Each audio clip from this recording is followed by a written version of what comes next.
우리 주변에 있는 분들 축복하는 시간 가지겠습니다. 진심으로 축복해 주시기 바랍니다.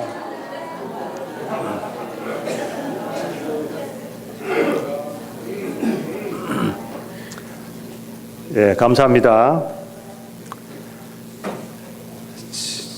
우리 원래는 내일부터 시작하려고 했던 리모델 공사가 맛배기로 지난주에 이 성가대석이 지금 해가지고 성가대석에 앉을 데가 없어가지고 할 수 없이 오늘 앞에 나와서 했습니다. 아마 이번 주하고 다음 주 두 주간에 걸쳐서 우리 강단 리모델 공사를 할 예정입니다. 하고 나면 다음 주에 우리 야외 예배이고요. 6월 첫째 주일부터는 아마 앞에 깔끔하게 정리된 강단에서 우리 찬양대원들이 서서 하나님 앞에 찬양하는 그런 모습을 보실 수 있을 겁니다. 계속해서 기도해 주시기를 바랍니다. 오늘은 민수기 23장 18절에서 26절 말씀 가지고 하나님의 백성들이 복을 받습니다 하는 제목으로 하나님 말씀 전합니다. 제가 신문을 보다가 흥미있는 기사거리 하나를 읽었습니다. 한국의 전 국립기상과학원 원장을 지낸 분이고 대기과학자이신 이분의 이름까지 제가 다 설명을 해드려야 되는지 모르겠습니다만 하여튼 분이 쓴 글입니다.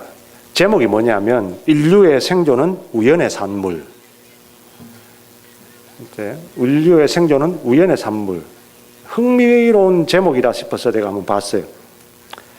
우리 한국에서는 국립기상과학원 원장을 지냈으면 뭐 기후나 자연계나 천체나 여기에 대해서 제대로 어느 정도 전문적인 지식을 갖고 있는 분이 과학자죠. 이분이 쓴 내용이 뭐냐면 이렇습니다. 이 지구상에 인류가 살게 된 것, 그것이 어떻게 그렇게 됐느냐 하면 우연의 산물이라는 겁니다.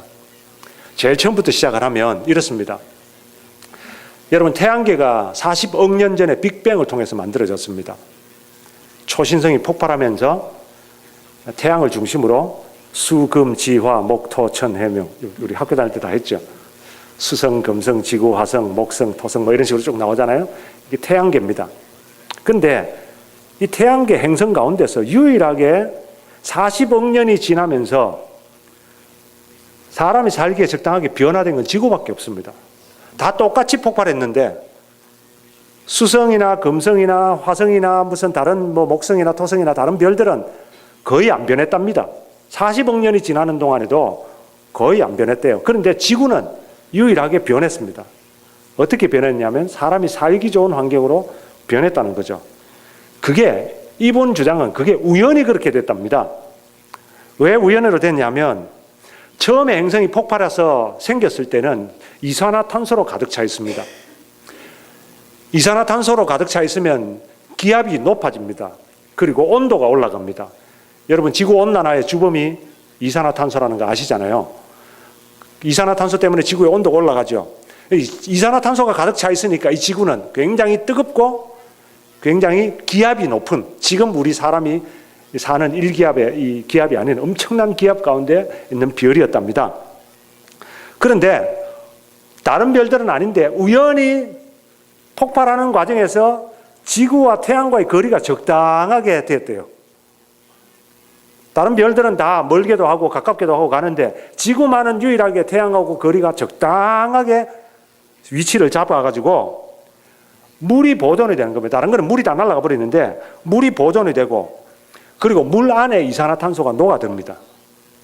수많은 이산화탄소가 물 안으로 녹아들어가지고 기압도 내려가고 온도도 사람이 살기에 적당하게 되었답니다. 그게 우연히 그렇게 되는 거죠. 그 다음에 환경이 그렇게 됐는데 사람이 생명체가 생겨나게 된 것, 이것도 우연이랍니다. 어쩌다가 단순 생명체인 아메바가 생겨났고, 이 아메바가 고등생물로 진화하기 위해서는 산소가 호흡을 해야 됩니다. 그런데 이산화탄소가 있는데 산소가 없잖아요. 그래서 우연히도 남세균이라고 하는 균이 나타났답니다. 남세균이 처음으로 광합성을 하는 균이랍니다. 광합성은 여러분 아시다시피 이 식물들이 이산화탄소를 빨아들이고 산소를 내뱉는 그걸 광합성, 한국말도 잘 안 됩니다. 광합성이라고 합니다. 이산화탄소를 빨아들이고 산소를 내뱉죠. 그런 역할을 하는 남세균이 우연히 도 등장을 해가지고 지구에 있는 이산화탄소를 이 수십억 년에 걸쳐서 산소로 바꾸었답니다. 그러니까 사람이 살기에 적당한 그런 이 지구가 되게 된 거죠. 산소가 생기니까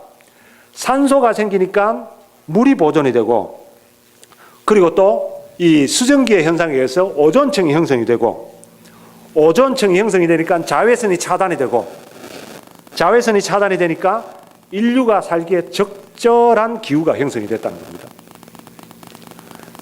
그 다음에 이 기후가 천차만별로 자꾸 바뀌면 안 됩니다. 사람이 사는 데는. 여러분 요즘 뉴욕 요즘 날씨가 좀 변화가 좀 무쌍하잖아요. 뭐 80도 갔다가 뭐 60도 내려갔다가 막 하는데, 이게 아니고 진짜 뭐 100도 갔다가 뭐 마이너스로 갔다가 이러면 이 지구가 환경이 사람이 살 수가 없잖아요. 그런데 이 기후가 이렇게 안정이 되게 된 것, 그것도 우연의 일치랍니다. 왜 우연의 일치냐면, 원래 지구는 빨리 돌았어요.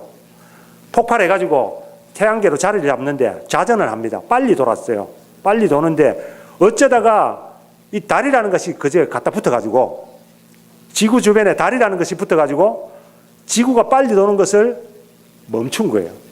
그래서 이 달 때문에 지구가 24시간에 한 번씩 도는 걸로 바뀌었답니다. 어쩌다가 보니까. 그 다음에 사람이 똑같은 기후에서 그렇게 사는 것보다 사계절이 있는 게 훨씬 더 사람이 살기에 기후가 좋습니다. 그런데 어쩌다 보니까 지구가 이렇게 기울어지게 된 거예요. 우연의 일치로 이 지구가 적당한 기울기로 기울어진 거예요. 조금만 더 기울어져도 안 되고 조금만 덜 기울어져도 안 되는데, 정말 우연의 일치로 적당하게 기울어져 가지고 봄, 여름, 가을, 겨울이 있는, 사람이 살기에 최적절한 그런 기후로 만들어지게 되었답니다. 이분의 논리가 뭐냐면, 그렇게 생겨난 인류이기 때문에 자만하지 말고, 어쩌다 우연히 인류가 이게 지구의 주인이 되게 됐으니까 잘났다고 자랑하지 말고 기후 보존 잘해라, 이런 글이었어요. 제가 이거를 읽으면서 의의가 없었습니다. 이분이 무슨 학위를 받았는지는 모르겠고, 어디에서 뭐 박사 학위를 받았는지는 잘 모르겠는데, 박사 학위를 받은 과학자입니다. 그런데 이분의 주장이 이렇다면, 여러분 저도 이렇게 주장할 수 있어요. 저 과학에 문턱에도 안 간 사람이라도, 박사학위가 석사학 문턱에도 안 간 사람도 저도 얘기할 수 있겠어요. 우연히 그렇게 됐어. 우연히 됐다는 거, 그건 누가 말 못하겠습니까? 그거 박사학위 받아보면 뭐합니까? 박사학위 받을 때는 공부를 많이 했겠죠. 공부를 해보니까 지구가 도는구나. 공부를 해보니까 지구가 기울어져 있구나. 공부를 해보니까 지구만 산소가 있구나. 공부를 해보니까 지구만 물이 있구나. 근데 왜 그렇게 생겼는지 모르는 거예요. 어떻게 해서 그렇게 된 건지 모르는 거예요. 왜 지구만 변화가 됐는지, 왜 지구만 기울어졌는지, 왜 지구만 24시간에 한 바퀴 도는지, 왜 지구만 이산화탄소가 물에 녹아들었는지, 왜 지구만 산소가 생겼는지 공부를 해도 모르는 거예요. 모르니까 둘러대려니까 우연히 그렇게 됐어요. 어쩌다 보니까 생명체가 생겨나고, 어쩌다 보니까 광합성하는 남세균이 생겨나고, 어쩌다 보니까 인류가 이 지구의 주인이 되게 되었다. 참 어이없는 이야기입니다. 제가 이분을 만나면 참 복음을 전해주고 싶어요. 여러분, 과학자란 사람도 믿음이 없으면 이처럼 별 수 없습니다. 얼마 전에 돌아가신 세계 최고의 물리학자 중에 한 분이었던 스티븐 호킹 박사, 빅뱅의 원리를 밝혀냈던 그 스티븐 호킹 박사가 믿음이 없어요. 그러니까 이분이 제 아무리 노력을 하고, 제 아무리 빅뱅이 있었다, 암흑 물질이 있다, 뭐 이런 거 발견을 하면 뭐합니까? 왜 그렇게 되는지 모르는데. 믿음이 있는 사람들은 어린아이도 압니다. 왜 그렇습니까? 하나님이 그렇게 만드셨으니까. 믿음이 없는 사람들은 왜 지구만 인류가 있습니까? 왜 그렇습니까? 하나님이 지구에다가 에덴 동산 만드시고 지구에다가 사람을 만드셨으니까 아이도 압니다. 근데 믿음이 없으면 박사학위 수백 개를 따도 모르는 거예요. 어쩌다 보니 그렇게 됐다. 뭐 모르면 둘러댑니다. 어쩌다 보니까 그렇게 됐다. 나 여러분, 성경은 분명히 우리에게 말씀합니다. 하나님께서 천지를 창조하셨다고. 창세기 1장 1절, 성경 제일 첫 번째 장에 제일 첫 번째 구절이 태초에 하나님이 천지를 창조하셨다. 태초에 하나님이 천지를 창조하신 겁니다. 근데 어떤 사람들은 하나님이 천지를 창조하셨다고는 믿는데 이렇게 믿는 사람들이 있어요. 하나님이 태초에 천지를 딱 창조하실 때, 지구가 24시간 돌고, 지구가 기울어져 있고, 그 다음 태양 주위를 돌고, 그 다음에 물이 수증기가 돼가지고 다시 비가 내리고, 모든 자연의 원리, 지금 돌아가는 모든 자연의 원리를 하나님이 처음 만드실 때 딱 그대로 만들어 놓으시고는, 그리고 자동적으로 돌아가게 만들어 놓으시고는 하나님이 멀찍이서 이 지구를 내려다보고 계신다. 이렇게 믿는 사람들이 있어요. 혹시 여러분들 가운데도 그렇게 믿으시는 분 없는지 모르겠습니다. 하나님이 만드시긴 만드셨어요. 하나님이 처음에 딱 만들어 놓고는 그 하나님이 만드신 원리는 변함이 없어요. 그러니까 하나님께서 고장 나면 간섭하시지 고장 안 나면 가만히 보고 계시는 하나님, 그런 하나님으로 생각합니다. 그러나 여러분, 성경은 우리 하나님이 그런 분이 아니라고 말합니다. 다니엘서 2장 21절에 그는 하나님이십니다. 하나님은 때와 기한을 변하시고 왕들을 폐하시고 왕들을 세우시고 지혜자에게 지혜를 주시고 지식자에게 총명을 주시는도다. 무슨 말입니까? 하나님은 천지를 만드셨을 뿐만 아니라 지금도 간섭하고 계신단 말입니다. 지금도 인류의 역사에, 저와 여러분의 생활에 지금도 하나님은 움직이고 간섭하고 계신단 말입니다. 특히 인류의 역사에서 왕을 세우기도 하시고 폐하기도 하십니다. 전쟁에서 이기기도 하시고 패하기도 하십니다. 지금도 인류의 역사는, 여러분 뉴스를 들으면 인류의 역사는 무슨 도널드 트럼프가 한번 헷가닥 해가지고 정책을 이건 아니다라고 하면은 지구는 반대로 돌아가고 이거는 기다 하면은 그대로 돌아가는 것 같이 그렇게 느껴지시죠? 천만의 말씀입니다. 미국이나 강대국이 이 지구를, 이 역사를, 인류의 역사를 움직여가는 것 같지만 이 인류의 역사는 지금도 하나님이 움직여가고 계십니다. 오늘 본문 말씀이 이 사실을 우리에게 너무너무 잘 보여주고 있습니다. 오늘 본문에 읽은 이 말씀은 22장부터 24장까지 나타나는 전체적인 문맥을 아셔야 됩니다. 다 읽을 수가 없으니까 제가 한 부분만 읽었습니다. 22장부터 24장까지는 무슨 내용이 나오느냐면 이스라엘이 이집트 노예 생활하다가 해방이 되었습니다. 그리고 하나님이 약속하신 땅 가나안 땅으로 이민을 갑니다. 이주를 합니다. 가는 도중에 있었던 일입니다. 여러분, 이스라엘이 숫자가 민족이 이동입니다. 민족의 대이동. 우리나라 명절이 되면 민족의 대이동, 설에 민족의 대이동 이런 이야기 있는데요. 이 이스라엘 민족 전체가 움직이는 겁니다. 여자와 아이 외에 보행하는 장정들만 60만이라고 했습니다. 그러면 여자 아이들 다 합치고 주변에 붙어 있는 사람들 다 합치면 거의 200만이 넘습니다. 200만이 넘는 이 민족의 대이동을 하는 겁니다. 그런데 그들이 아무도 살지 않는 땅으로 가는 게 아니고 이미 다른 민족들이 살고 있는 가나안 땅에 진격해 들어갑니다. 그러면 이 이스라엘 민족이 진격해 들어오는 것을 그 중간에 있는 민족들이나 그 가나안 땅에 사는 민족들은 위협을 느끼는 겁니다. 당연히 위협을 느끼죠. 대책을 세워야 됩니다. 그 중에서 모압이라고 하는 민족이 있었습니다. 이 모압이라고 하는 민족이 발락이 왕이었는데 이 왕이 이러다가는 안 되겠다. 뭔가 대책을 세워야 되겠다. 저 이스라엘이 들어오다가 우리도 망하겠다. 대책을 세우자 하고는 두령들을 불러 모았어요. 그런데 여기는 모압 민족뿐만 아니고 주변에 살고 있던 미디안 민족도 있었죠. 두 민족이 힘을 합쳐가지고 어떻게 이 이스라엘을 막을까? 고안을 해냈는데 전략적으로 최선책을 하나 마련했습니다. 그게 뭐냐면 그때 당시에 주변에서 널리 알려져 있는 영험한 무당 하나 있었습니다. 이름도 교묘하게도 왕 이름하고 비슷합니다. 발람. 발락은 왕이고 발람은 무당입니다. 근데 이 무당이 영험해요. 푸닥거리 한번 딱 하면 그대로 되는 거예요. 자, 데려와라. 안 올라 그러면 재물을 많이 준다 해라. 그래가지고 신하를 보냈어요. 그랬더니 발람에게 갔는데 이 발람이 가만히 있어봐라.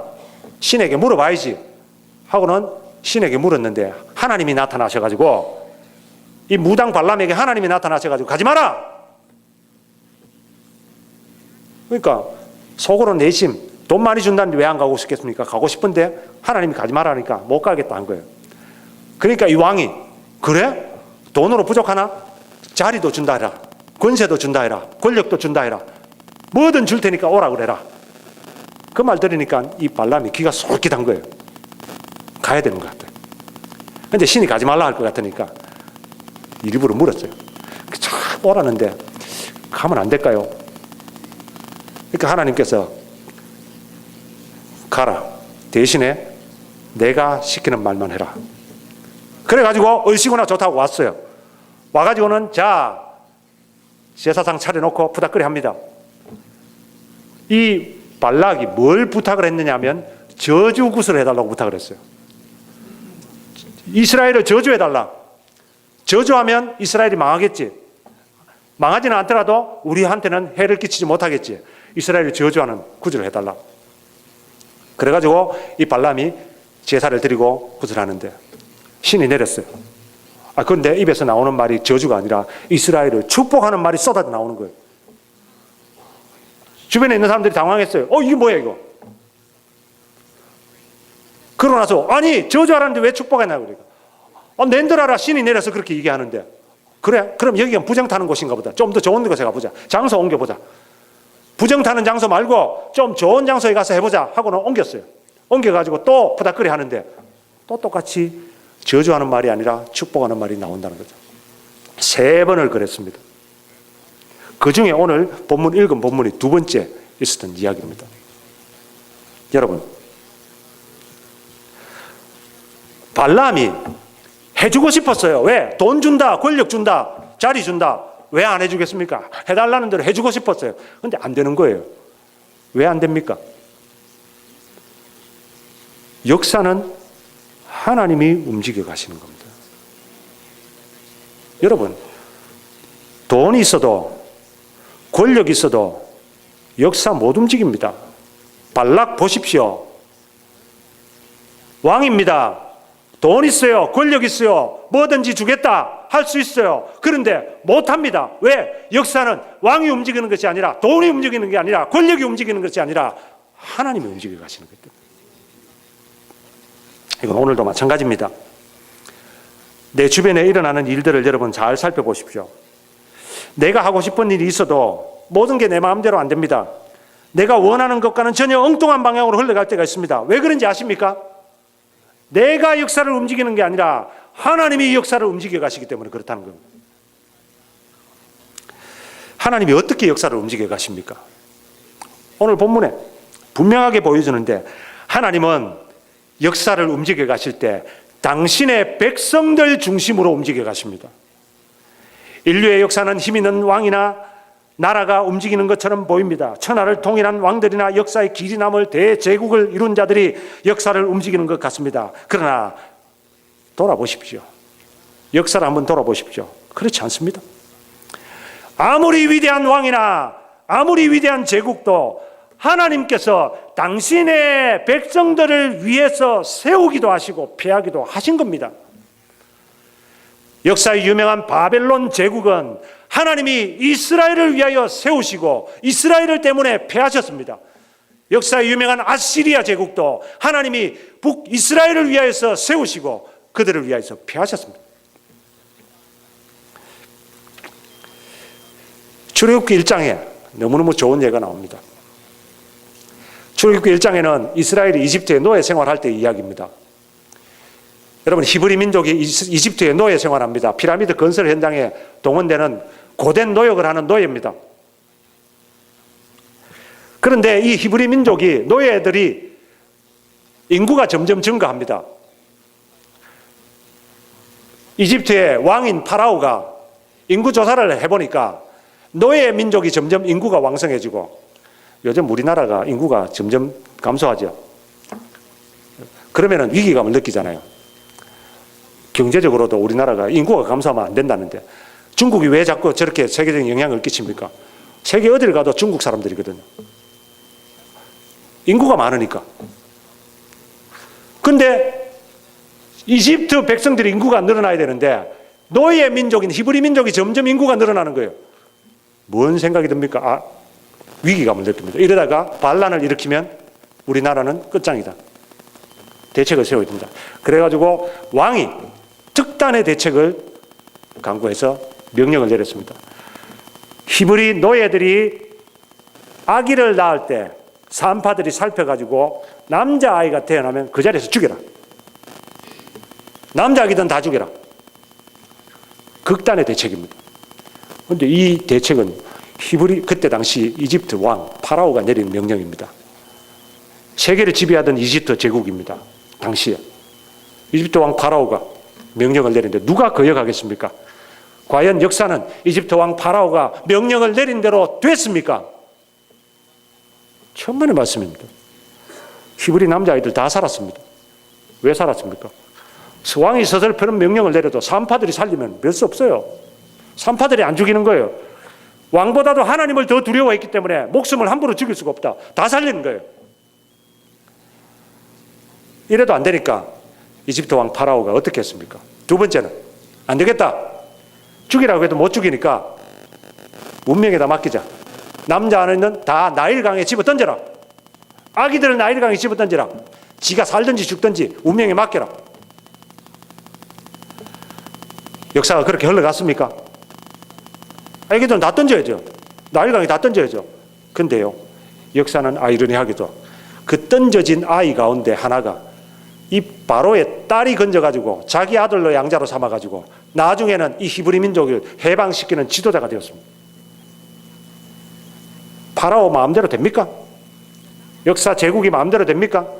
역사는 하나님이 움직여 가시는 겁니다. 여러분, 구약시대만 그런 게 아니에요. 신약시대도 마찬가지입니다. 신약, 지금부터 2000년 전입니다. 세계는 로마가 지배하고 있었습니다. 로마 제국의 황제가 전 세계를 지배할 때입니다. 이 세상 역사상 로마 제국만큼 강대한 제국이 없었다고 합니다. 로마 제국만큼 넓은 땅을 영향력을 끼친 나라가 없었습니다. 그런데 이 로마 제국 황제가 그때 갓 탄생한 기독교를 박해하기 시작했습니다. 교회를 박해하기 시작했습니다. 네로 황제부터 도미치안 황제까지 수없이 많은 황제들이 기독교인들을 박해하는데 끔찍하게 박해했습니다. 감옥에 가두는 것, 재산 몰수하는 것, 그건 유도 아닙니다. 나중에는요, 로마 시민들이 즐기는 원형 경기장에 격투사들이, 검투사들이 즐기는 그 원형 경기장 안에 기독교인들을 몰아다 넣고 굶주린 사자들과 맹수들을 풀었습니다. 갈기갈기 찢겨 죽게 만들었습니다. 그 자리에서 불을 태워서 화형을 시켰습니다. 기둥에 묶어서. 끔찍한 박해를 가했습니다. 과연 역사는 이 로마 황제들이 박해하는 대로 기독교는 역사상에 사라졌습니까? 천만의 말씀입니다. 박해하면 할수록 이 로마는 점점 기독교가 번성해서 결국에는 로마가 기독교에 점령당해버리고 로마가 기독교 국가가 되어버렸습니다. 황제가 움직여가는 게 아니에요. 하나님이 역사를 움직여 가십니다. 이것은 오늘날도 여전합니다. 오늘날 트럼프가 움직여 갑니까? 김정은이가 움직여 갑니까? 여러분, 이 역사상 가장 폐쇄된 나라가 북한 아닙니까? 북한의 김일성, 김정일, 김정은 3대 정권이 북한 주민들을 꼼짝 못하게 묶고 있기 때문에 자기들 마음대로 하죠. 마음대로 하는 것 같지요. 그러니까 북한에는 전혀 북한 3대 부자가 모든 것을 다 통치하고 컨트롤하는 것 같지요. 이번에 그 북한에서 탈북한 사람 가운데서 유명한 사람 한 사람 있습니다. 주영 공사를 지냈던 태영호 씨입니다. 그럼 많이 얘기를 들으셨을 거예요. 북한 황장엽 씨 이후로 최고위급이 망명을 한 겁니다. 이분이 국민일보에서 초청했던 특강에 북한의 종교 실상에 대해서 특강을 했습니다. 북한의 종교, 여러분 생각에 북한에 종교가 있을 것 같습니까? 공산주의는 종교는 인민의 아편이다 해가지고 처음부터 기독교를 박해하고 말살시켰습니다. 종교는 모든 종교를 말살시켰습니다. 북한에 종교가 없죠. 있던데요. 북한에 뭐 평양에 봉수교회인가 있지 않아요? 무슨 장충성당인가 성당 하나 있지 않아요? 있죠. 근데 그게 왜 만들어졌냐? 태영호 씨의 말에 의하면 1980년대에 한국의 민주화 운동이 일어났습니다. 북한의 호시탐탐 남한의 내부 분열과 적화 통일 야욕을 어떻게 이걸 이룰까 고민하다가 남한의 이 민주화 운동을 일으키는데 영향력을 끼친 게 기독교계입니다. 남한의 민주화 운동을 일으키는 기독교계가 부상을 하는 걸 보고 기독교인들에게 관심을 사고 저들을 포섭을 해야 되겠다 생각을 해가지고 마련한 게 봉수교회와 장충성당입니다. 지었습니다. 보기 좋게. 교인이 있어야 될 거 아닙니까? 태영호 씨의 말에 의하면 지어놓은 봉수교회 장충성당의 교인을 채우기 위해서 최고 빨갱이 주체사상이 투철한 핵심 가문의 여성들을 선발을 했답니다. 그리고 예배당에다 모았습니다. 교회당에다. 불려 나온 사람들은 종교도 없는데 당에서 오라고 그러니까 할 수 없이 나왔습니다. 이 사람들이 나오고 싶은 마음이 있겠습니까? 매 일요일마다 나오라고 그러니까 이게 죽을 맛인 거예요. 그러니까 한두 사람씩 자꾸만 이게 핑계대고 자꾸 빠지는 거예요. 병 있다 뭐 하다 자꾸 빠지는 거예요. 그러니까 이게 보여지기 줘야 되는데 보여주는 사람이 없으면 보여줄 수가 없잖아요. 그래서 할 수 없이 출석부를 매겼답니다. 출석부를. 출석하나 안 하나 매겼. 근데요, 출석부를 매겨가면서 사람들을 끌어모으고 하기 시작했는데 이게 몇 달이 못 가서 출석부가 사라졌습니다. 왜 그런지 아세요? 태영호 씨의 말에 의하면 가짜 교인들을 모아놓았더니 얼마 지나지 않아서 이들에게 믿음이 생기기 시작했다는 거예요. 봉수교회 장충성당에 가짜 교인들을 모아가지고 출석을 매기기 시작했더니 이 사람들이 믿음이 생기기 시작하니까 자발적으로 나오는 거예요. 그전에는 조금만 와병 핑계하고 안 나오는데 이제는 열이 펄펄 나도 찾아오는 거예요. 스스로 자기 발로. 당에서 볼 때 이걸 간파를 했습니다. 이대로 둬서는 안 되겠다. 그래가지고 봉수교회 주변에 아파트에다가 망원경을 다 설치를 했습니다. 감시하려고. 혹시라도 딴짓하는가 싶어서. 그전에는 찾아다니면서 끌고 오는 그런 시절이었는데 이 사람들이 감시하려고 망원경을 설치했다. 처음에는 이 봉수교회가 잘 되는 걸 보고 지방에도 그런 가시적인 보여주기식 교회를 지으려고 개혁을 했어요. 그런데 이게 전면적으로 중단이 되고 폐쇄가 된 계기가 되는 사건이 있었습니다. 뭐냐면 91년도에 소련이 무너졌습니다. 소련이 무너지니까 공산주의가 무너지니까 기댈 언덕이 없던 이 김일성 정권이 로만 캐톨릭 교황청과 수교를 맺을 생각을 했어요. 교황청과 수교를 맺으려고 하니까 교황청에서 뭘 요구를 했냐 하니까 당신네 나라에서 가톨릭 신자를 데려와라 이렇게 된 거예요. 그러니까 이 당에서 수소문을 했습니다. 그래가지고 한 노파를 찾았습니다. 그래서 이 로마 교황청 사람과 함께 이 노파가 그 노파의 집으로 갔습니다. 그리고는 이게 종교의 자유가 없는 나라인 줄 알고 있는데 어떻게 교회도 없는데 믿음을 지키고 있으나? 그리고 물었어요. 그랬더니 이 노파가 이 교황청 관계자를 데리고 자기 집 뜰을 데리고 왔는데 지하 교회가 있었습니다.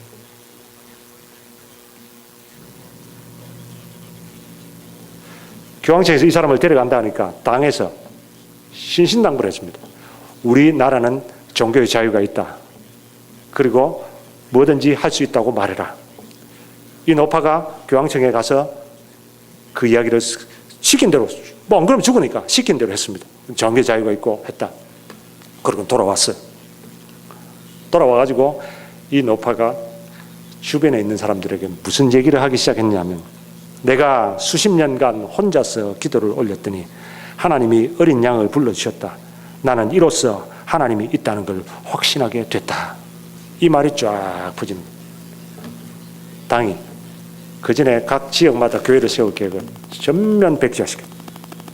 그때부터는 더 악랄하게 박해하기 시작했습니다. 여러분, 태용호 씨가 직접 전한 이야기입니다. 누가 역사를 움직여갑니까? 김일성이? 김정은이? 천만의 말씀입니다. 아무리 핍박하고 아무리 박해해도 하나님이 역사를 움직여 가십니다. 지금 상황은 하나님의 백성들이 고난을 받는 것 같고 하나님의 백성들이 고통을 당하는 것 같아도 그건 역사의 한 과정일 뿐이지 그게 결과가 아닙니다. 하나님께서는 당신의 백성을 돌보시고 축복하십니다. 고난을 바꾸어서 복이 되게 하십니다. 아무리 이 세상이 달려들어서 하나님의 백성들을 해하려고 해도 하나님께서 축복하시는 백성들은 저주하지 못합니다. 오늘 본문 말씀, 오늘 읽었던 본문보다 7절 앞에 있는 7절 8절입니다. 발람이 노래를 지어 가로되 발락이 나를 아람에서 모압 왕이 동편산에서 데려다가 이르기를 와서 나를 위하여 야곱을 저주하라, 와서 이스라엘을 꾸짖으라 하도다. 하나님이 저주치 않으신 자를 내 어찌 저주하며 여호와께서 꾸짖지 않으신 자를 내 어찌 꾸짖을꼬. 19절 20절입니다. 하나님은 인생이 아니시니 이시건치 않으시고 인자가 아니시니 후회가 없으시도다. 어찌 그 말씀하신 바를 행치 않으시며 하신 말씀을 실행치 않으시랴. 내가 축복의 명을 받았으니 그가 하신 축복을 내가 돌이킬 수 없도다. 여러분, 세상이 달려들어도, 세상이 우리를 저주하려고 달려들어도 하나님께서 축복하시는 축복은 막을 자가 없다는 말입니다. 그래서 로마서 8장 31절에서 39절에 뭐라고 했습니까? 사도 바울은 그런즉 이 일에 대하여 우리가 무슨 말을 하리요? 하나님이 우리를 위하시면 누가 우리를 대적하리요? 하나님이 우리를 위하시는데 누가 우리를 대적하리요? 자기 아들을 아끼지 아니하시고 우리 모든 사람을 위하여 내어주시니가 어찌 그 아들과 함께 모든 것을 우리에게 은사로 주지 아니하시겠느냐? 누가 능히 하나님의 택하신 자들을 송사하리요? 의롭다 하시니는 하나님이시니 누가 정죄하리요? 죽으실 뿐 아니라 다시 살아나시니는 그리스도 예수시니 그는 하나님 우편에 계신 자요 우리를 위하여 간구하시는 자신이라. 누가 우리를 그 그리스도의 사랑에서 끊으리요? 환난이나 공고나 핍박이나 기근이나 적신이나 위험이나 칼이랴. 여러분, 사도 바울은 내가 확신하노니 사망이나 생명이나 천사들이나 권사자들이나 현재일이나 장대일이나 능력이나 높음이나 깊음이나 다른 아무 피조물이라도 우리를 우리 주 그리스도 예수 안에 있는 하나님의 사랑에서 끊을 수 없으리라. 사랑하는 성도 여러분, 여러분의 현실이 어둡습니까? 여러분의 앞날이 두렵습니까? 저와 여러분들이 하나님의 백성이라면 죽음의 천사도 우리를 해하지 못할 줄 믿습니다. 저와 여러분들이 하나님의 백성이라면 하나님이 저와 여러분들을 위해서 왕들을 세우시고 폐하기도 하시고 저와 여러분들을 위해서 땅을 열기도 하시고 막기도 하신다는 사실을 믿으시기를 바랍니다. 그러므로 이 역사의 현장에서 가장 중요한 것은 내가 하나님의 백성이 되는 겁니다. 역사는 하나님의 백성 중심으로 흘러가는데 내가 하나님의 백성이 되는 겁니다. 어떻게 하나님의 백성이 될까요? 이스라엘이 어떻게 하나님의 나라가 되었습니까? 이스라엘이 어떻게 하나님의 백성이 되었습니까? 이스라엘은 그들의 조상 아브라함 때문에 하나님의 백성이 되었습니다. 아브라함 때문에 하나님 백성이 되었는데 아브라함의 뭘 보고 하나님이 아브라함을 택하시고 아브라함의 그것을 백성들을 하나님의 백성으로 삼으셨습니까? 로마서 4장 18절에서 24절을 보면 잘 나와 있습니다. 하나님 아브라함이 바랄 수 없는 중에 바라고 믿었으니 이는 내 후손이 이 같으리라 하신 말씀대로 많은 민족의 조상이 되게 하려 하심이니라. 그가 100세나 되어 자기 몸에 죽은 것 같음과 사라의 태에 죽은 것 같음을 알고도 믿음이 약하여지지 아니하고 믿음이 없어 하나님의 약속을 의심치 않고 믿음에 견고하여져서 하나님께 영광을 돌리며 약속하신 그것을 또한 능히 이루실 줄을 확신하였으니 그러므로 이것을 저에게 의로 여기셨느니라. 무엇 때문에요? 아브라함의 믿음입니다. 믿음으로 하나님의 백성이 되는 겁니다. 아브라함에게 하나님께서 나타나셔서 약속하셨습니다. 내가 네게 지시한 땅으로 가라. 그러면 너로 모든 민족의 아버지가 되게 하고 모든 민족이 너를 복을 받고 너는 복의 근원이 될 거다. 이 약속을 아브라함이 믿었다는 말입니다. 뭘 보고 믿어요? 아무것도 눈에 보이는 거 없는데 믿었다는 말입니다. 모든 민족의 조상이 되면 자식이 많아져서 하늘의 별것처럼 바닷가의 모래같이 많아지는 자손 번성하는 축복을 받는데 아브라함 100살이 될 때까지 아들 하나 없었어요. 하나님 약속이 뭐란 말입니까? 아브라함이 75세 때 하나님 나타나셔서 약속을 주시는데 25년 동안 기다렸는데 아들 하나 없어요. 이미 와이프의 경수는 끊어졌어요. 사라의 90세가 넘었어요. 아들을 낳을 수 있는 가능성은 0.0000 과학적으로 0.00000001%도 없어요. 그런데 이때도 아브라함은 믿음이 약하여지지 아니하고 아들을 낳을 수 없다는 사실을 알고도 믿음이 약하여지지 아니하고 이것을 믿음에 하나님이 이것을 그의 의로 여기셨느니라. 여러분, 믿음이 하나님의 백성이 되는 길입니다. 아브라함 뿐이겠습니까? 그 다음 절에 보면 저에게 의로 여기셨다 기록된 것은 아브라함만 위한 것이 아니요 의로 여기심을 받을 우리도 위함이니 곧 예수 우리 주를 죽은 자 가운데서 살리신 이를 믿는 자니라. 누가 하나님의 백성이 됩니까? 예수를 믿는 자입니다. 예수가 누구십니까? 저와 여러분들 죄인인 우리들을 구원하시기 위하여 이 땅에 오셔서 우리 대신 죄값을 십자가에서 담당하신 분이시고 수고하고 무거운 짐진 자들아 다 내게로 오라. 내가 너희를 쉬게 하겠다고 약속하신 분이십니다.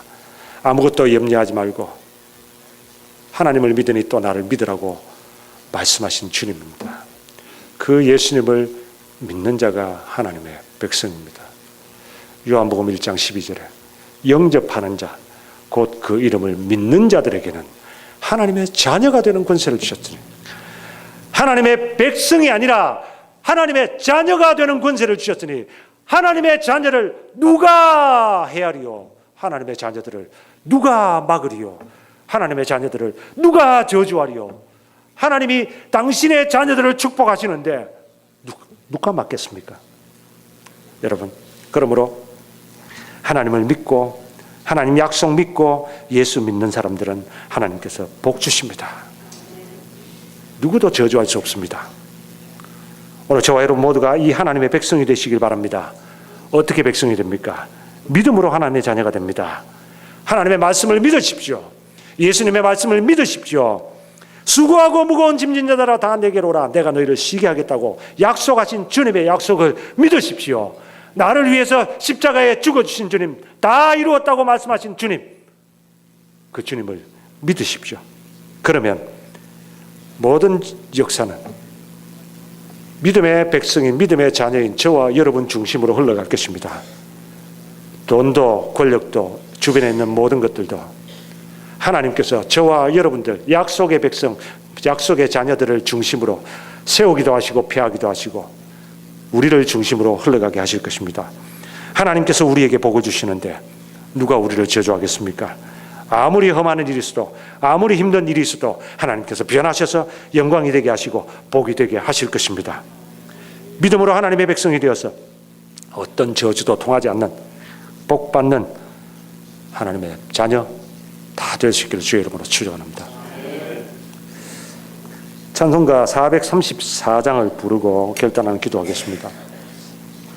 여러분, 434장의 가사가 이렇습니다. 믿음으로 사는 자는 무슨 일을 만나든지 만사형통하리라. 누가 만사형통한다고요? 믿음으로 사는 자는, 믿음으로 사는 자는 무슨 일을 만나든지 만사형통하리라. 왜 그렇습니까? 하나님께서 믿음의 자녀들을 복 주시기 때문입니다. 세상이 달려들어도 그 복을 뺏을 수 없습니다. 세상이 달려들어도 저주할 수 없습니다. 믿음으로 사는 자는 무슨 일을 만나든지 만사형통할 것입니다. 믿음으로 고백하고 불러보겠습니다.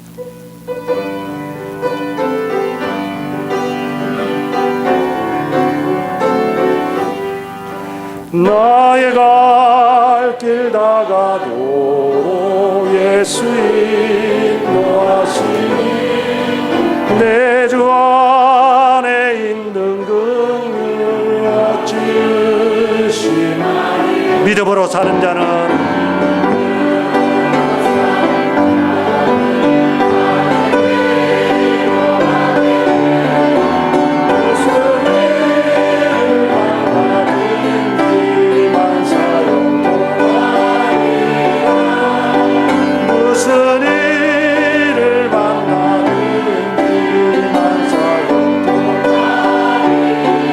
길 다가도록 예수 인도하시니 어려운 일 당한 때도 어려운 일 당한 때 족하는 은혜 주시네. 나는 심히 고단하고 영혼 매우 가라나 나의 속에서 샘물나게 하시니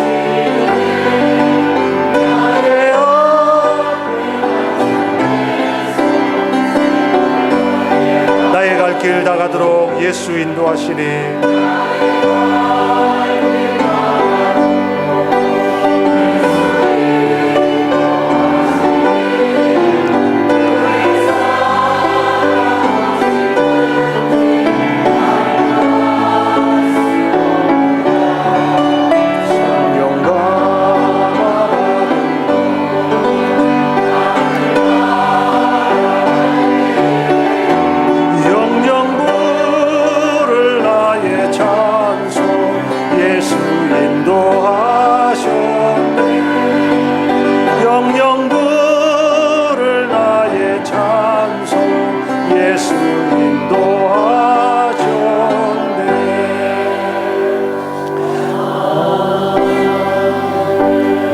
눈을 감으시고 말씀을 생각하면서 결단합시다. 저와 여러분들이 하나님의 자녀가 되는 것이 중요합니다. 우리가 하나님의 자녀라면 하나님은 복 주십니다. 하나님이 주시는 복은 누구도 빼앗을 수 없고 누구도 막을 수 없고 저주할 수 없어요. 이스라엘이 왜 복을 받습니까? 단순히 하나님의 백성이기 때문입니다. 이스라엘이 실수 많이 했어요. 광야에서 원망하고 불평하고 죄짓고. 그런데 하나님은 어떻게 축복하신다고 했습니까? 야곱의 허물을 보지 아니하시고. 왜? 당신의 백성이니까. 하나님이 축복하시겠다고 약속하셨으니까. 아브라함에게 축복해 주시겠다고 약속하셨으니까. 아브라함이 이것을 믿었으니까 하나님이 복 주시는 거예요. 누구도 막을 수 없어요. 여러분, 오늘 이 시간 다시 한번 결단하면 하나님, 내가 하나님의 자녀입니다. 내가 하나님 백성입니다. 내가 믿음으로 살겠습니다. 내가 하나님 백성이 되겠습니다. 자녀가 되겠습니다. 하나님의 축복이 세계 역사가 하나님 백성 중심으로 흘러간다고 했는데 바로 내가 하나님 백성이 되어서 역사를 움직이는 자 되게 하여 주시옵소서. 그 복을 내가 받아서 주고 베풀고 나누는 자가 되게 하여 주옵소서. 이 시간 이 하나님의 약속을 믿고 믿음의 자녀 백성이 되겠다고 결단하고 하나님 앞에 한번 기도합시다. 하나님 아버지, 감사합니다. 수많은 사람들이 있지만 권력이 움직인다, 돈이 움직인다 생각합니다. 그러나 주님, 믿음이 없이는 하나님의 복을 받을 수 없다는 사실을 깨닫고 주여 믿음으로 복받는 자들이 되기를 소원합니다. 아버지 하나님, 아브라함이 하나님을 믿음의 일을 하나님의 의로 여기시고 하나님의 자녀로 삼으시고 복을 주셨습니다. 주님, 오늘 우리도 예수를 믿음으로 주님 주의 복을 받게 하여 주시옵소서. 하나님 아버지, 주님께서 백성으로 삼으신 자는, 주님께서 복 주식으로 약속하신 자는 천하가 달려들어도 저주할 수 없다는 사실을 믿습니다. 아버지 하나님, 우리의 삶이 비록 힘들고 어려워도 하나님이 복으로 바꾸어 주실 줄 믿습니다. 아버지 하나님이여, 결국에는 복 받을 줄 믿습니다. 주님, 우리의 갈 길 다가도록 믿음으로 살아서 만사형통한 삶을 살게 하여 주옵소서. 믿음으로 살아서 주님의 복을 받게 하여 주시옵소서. 믿음으로 살아서 아버지 하나님의 역사를 움직이는 자 되게 하여 주시옵소서. 아버지 하나님 도와주옵소서. 우리 성도들 모두가 다 믿음으로 살아가는 자들 될 수 있도록 축복하여 주시옵소서. 하나님 감사합니다.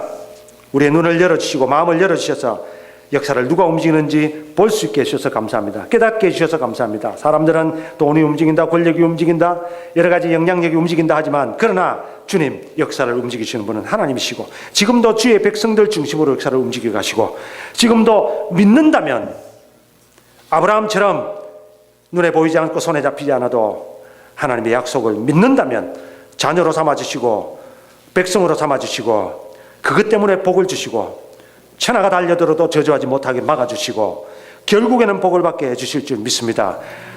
바로 내가 믿음으로 주의 백성 되기를 원합니다. 믿음으로 주의 자녀가 되기를 원합니다. 남은 삶을 믿음으로 살아서 복받는 삶이 되게 하시고 역사를 움직이게 하는 사람이 되게 하여 주시옵소서. 이제는 우리 주 예수 그리스도의 은혜와 하나님 아버지의 크신 사랑과 성령의 교통하심이, 역사는 하나님이 움직여 가신 줄 믿고 하나님의 백성들이 복받은 줄을 믿고 믿음으로 살아서 하나님 백성이 되고 하나님 자녀가 되어서 역사를 움직여가는 사람 되기를 소원하고 결단하는 이 자리에 모인 모든 성도들과 유재 제일 한인교회 위에 영원토록 함께 있을지어다. 아멘.